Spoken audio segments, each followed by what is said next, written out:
Hi, everyone. Thanks for being with me.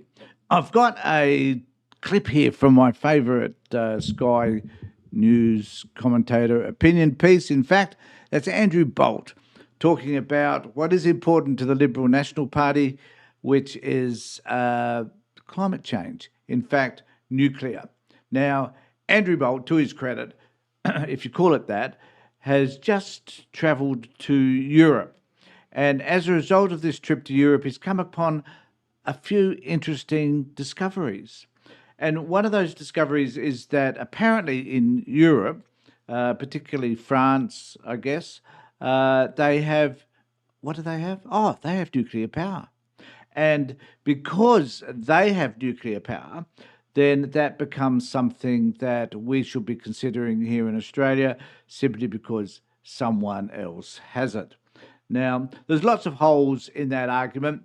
The major hole, I think, is that we're a different country, we're a different size, we're covered by water. We have a different attitude towards life, I guess, than what the French do. I'm not 100% sure about that. They're lovers, we just make out to be. So there's lots of differences, and economically they're different. And we have so much space, we have to cover so much area with regard to our infrastructure in relation to energy and so forth. So there's lots of things that are different. We have a lot more sun, we have a lot more wind. We have land on which we could put batteries. We have land on which we could put solar panels. And we've got more houses with solar and batteries than any other country on this planet. So there are some distinct differences between us and France. However, because this man has made his trip to France, he now knows it all. Because according to Andrew Bolt, France is far way ahead of us. And we must clearly he's only talking about nuclear because he's not actually discussing one of the most important aspects of the French political scene at the moment, which is the election of the far right in France. But that should delight him even more than the fact that they have nuclear. So this is what Bolt has to say. And this is what his text is about. Spending my holidays in Europe made one thing even clearer to me.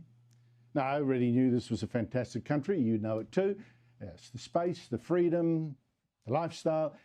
But it is now being made poorer and more divided by the worst government in my lifetime. It's child. No. I've got to have to disagree with you there, Andrew. The worst government in our lifetime was Scott Morrison, without a doubt. So I don't know where he gets that from. I guess he gets it from the fact that he is so baked in on the right of politics that any other government apart from a Liberal government is a bad government. And we can certainly pinpoint to a number of areas within the Scott Morrison government where they kind of failed. Robo-debt comes to mind, 5 ministries held by the one man. Those sorts of issues obviously were, and also to some extent the handling of COVID. But apart from that, they were fantastic. It's dumb, it's blind. Now, I'll tell you why being overseas made that even clearer. First thing, in every one of the 6 countries I went to, every single one, inflation was lower there than it is here. While I was away, inflation here jumped to 4%. And why? Because this government just can't stop spending and spending. And the result? Our savings are being wrecked with inflation, food prices soaring, and so on. But the thing that really showed how dumb and childish this Alvin is. Just on that point.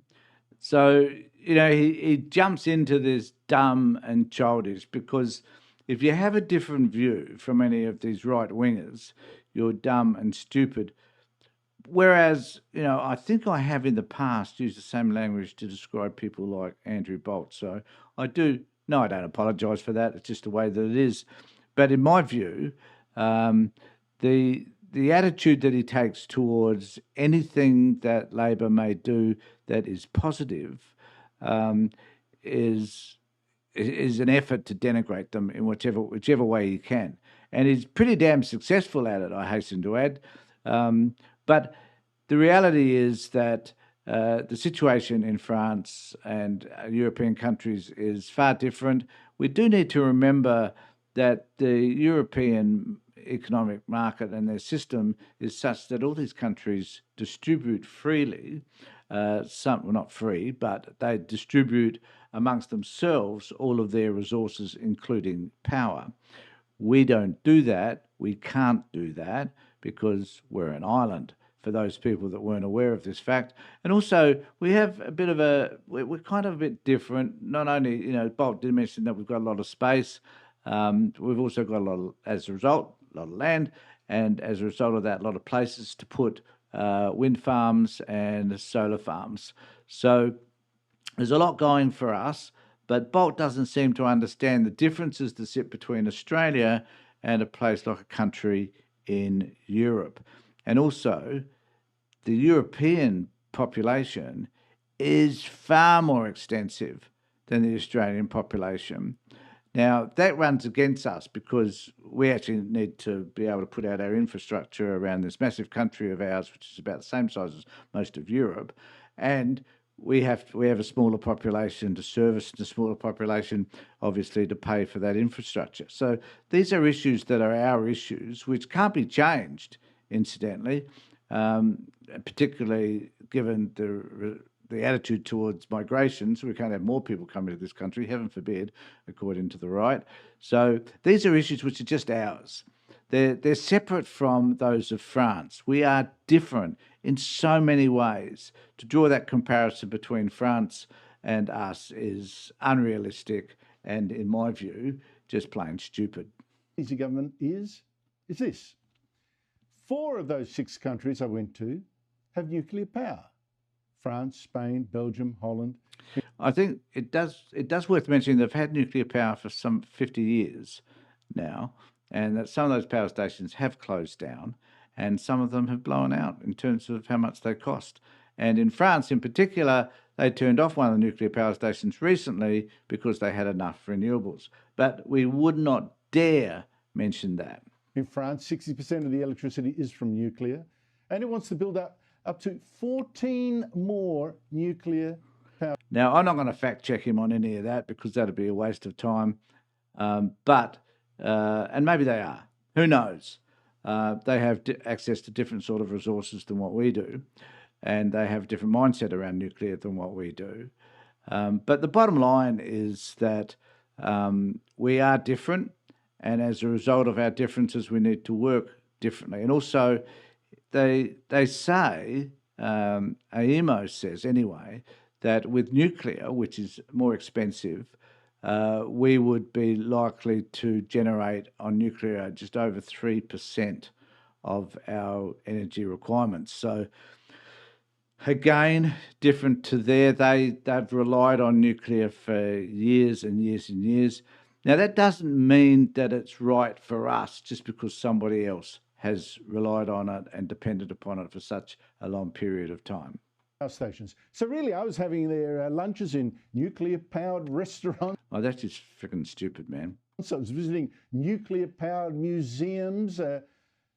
Still look all right. I, still have only one. Now, when I refer to Andrew Bolt as being, when I refer to Andrew Bolt as being a moron, that's the sort of statement that I think is moronic. Is it a joke? Well, I guess it's trying to be funny, but they might be powered by a whole range of different systems, not just nuclear, renewable as well. But Andrew Bolt wouldn't think of that because basically he is a clown. One head. But meanwhile, I was following this pathetic campaign here by Labor and the unions against the coalition's plans to have nuclear power here as well. Safe, zero emissions and reliable power 24/7, unlike Labor's wind and solar. No mention of the fact that it's more expensive, it'll take longer to build, and that the taxpayers will have to pay for it because investors will not invest in something that is so uncertain and will take so long to come to fruition. So there's a whole host of arguments here that conveniently are forgotten or left out. It's not that Andrew Bolt wouldn't know these facts. It is that he chooses not to tell them, because what Sky News is about, along with to a large extent, the Liberal National Party, is about disinformation.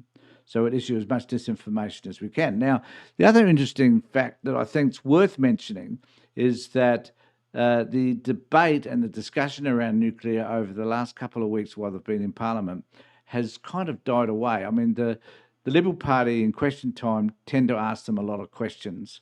They don't ask questions. They make a lot of statements around their nuclear power option.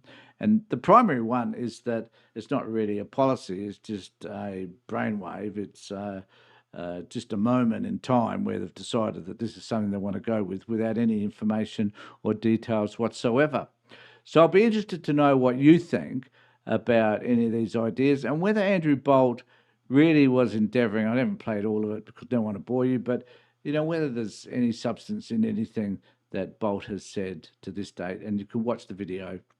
It's under Labor's scare campaign is moronic, if you want to look it up on Sky News. In the meantime, thanks for being with me, everybody. Take care. Look at yourself. Make some comments below. Subscribe to my channel. Do all that sort of stuff. But make sure that you're looking after yourself, the people that you love. Take care. Bye.